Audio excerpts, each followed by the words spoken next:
14 बच्चों के झुलस कर जाँ बहक होने पर इस्लामाबाद की फ़ज़ा सोगवार है। पिम्स अस्पताल सानहे में जाँ बहक 14 बच्चों की मैयतें वुरसा के हवाले कर दी गईं। बाज़ वुरसा ने एहतजाज करते हुए बच्चों की शनाख्त के लिए DNA टेस्ट का मुतालबा किया है। लवाहिकीन का कहना है कि शनाख्त किए बगैर ही उन्हें बच्चों की मैयतें दे दी गई हैं।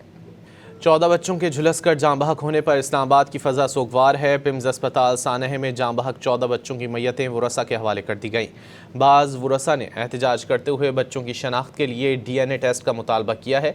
लवाहिकीन का कहना है कि शनाख्त किए बगैर ही उन्हें बच्चों की मैयतें दे दी गई हैं।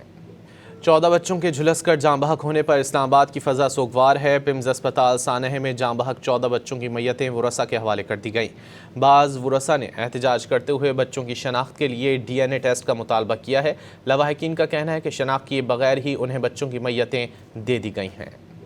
14 बच्चों के झुलस कर जाँ बहक होने पर इस्लामाबाद की फ़ज़ा सोगवार है। पिम्स अस्पताल सानहे में जाँ बहक 14 बच्चों की मैयतें वुरसा के हवाले कर दी गईं। बाज़ वुरसा ने एहतजाज करते हुए बच्चों की शनाख्त के लिए DNA टेस्ट का मुतालबा किया है। लवाहिकीन का कहना है कि शनाख्त किए बगैर ही उन्हें बच्चों की मैयतें दे दी गई हैं।